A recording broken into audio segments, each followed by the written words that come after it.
അങ്ങനെ നമ്മുടെ സുധീഷ് ഹരീഷിനെ ഒരുപാട് നിർബന്ധിക്കുന്നുണ്ട് കല്യാണം കഴിക്കാൻ. ആ സമയത്ത് നമ്മുടെ ഹരീഷ് പറയുന്നുണ്ട്, നിങ്ങൾ എന്തെന്നെ പറഞ്ഞാലും ശരി ഞാൻ കല്യാണം കഴിക്കില്ല, സുഭാഷേട്ടൻ കല്യാണം കഴിക്കാതെ ഞാൻ ഒരിക്കലും കല്യാണം കഴിക്കില്ല. കാരണം നാട്ടുകാർ മുഴുവൻ പറഞ്ഞുണ്ടാക്കുക ഇനി സുഭാഷേട്ടന് ഒരിക്കലും കല്യാണം കഴിയില്ല എന്ന് കണ്ടപ്പോൾ നമ്മുടെ അച്ഛൻ തന്നെ പറയണം, അതുകൊണ്ട് ഞാൻ ഒരിക്കലും കല്യാണം കഴിക്കില്ല എന്നൊക്കെ പറഞ്ഞിട്ട് ഉള്ളിൽ പോയിട്ട് സുഭാഷേട്ടനോട് പറയുന്നുണ്ട്, ഞാൻ ഇവളെ കൂട്ടിയിട്ട് ഒന്ന് പുറത്ത് പോട്ടെ നീതുവിനെ കൂട്ടിയിട്ട്. പറഞ്ഞു എന്താടാ നിൻ്റെ പെണ്ണല്ലേ അവൾ, നീ കൊണ്ടുപോയിക്കോ എന്ന് പറഞ്ഞിട്ട് എന്തായാലും ബീച്ചിൽ പോയിട്ട് നമ്മുടെ നീതുവിനെ പറഞ്ഞ് മനസ്സിലാക്കിയിട്ട് നീതുവിനോട് പറയുന്നത്, നീ വീട്ടിൽ തന്നെ പോകണം.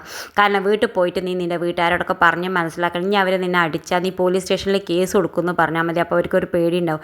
എന്തായാലും സുഭാഷേട്ടനെ കല്യാണം കഴിഞ്ഞാൽ എത്രയും പെട്ടെന്ന് നമ്മുടെ കല്യാണം ഞാൻ നടത്തും എന്നൊക്കെ പറഞ്ഞിട്ട് നമ്മുടെ നീതുവിനെ സമാധാനിപ്പിച്ചിട്ട് നീതുവിനെ വീട്ടിലേക്ക് തന്നെ പറഞ്ഞയക്കുന്നുണ്ട്.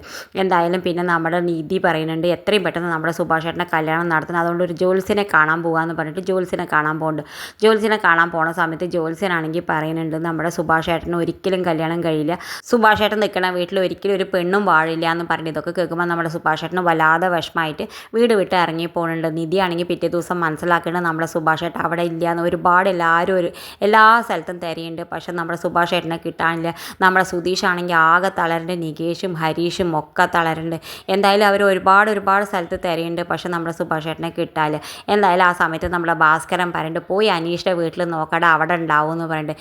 എന്തായാലും നമ്മുടെ സുധീഷ് വേഗം അനീഷിൻ്റെ വീട്ടിൽ പോയി നോക്കുന്ന സമയത്ത് നമ്മുടെ സുഭാഷേട്ടൻ അവിടെ ഉണ്ട്.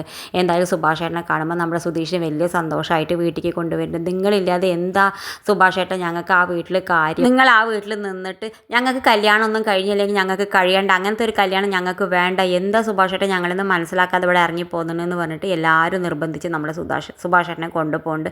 സുഭാഷേട്ടൻ തിരിച്ച് വരുമ്പോൾ എല്ലാവരും സന്തോഷിക്കുന്നുണ്ട്. സുഭാഷേട്ടൻ ഒരിക്കലും ഇവിടുന്ന് പോരുത്, ഞങ്ങൾക്ക് കല്യാണം കഴിഞ്ഞില്ലെങ്കിൽ ഇത്രയല്ലേ ഉള്ളൂ എന്നൊക്കെ പറയുന്നുണ്ട്.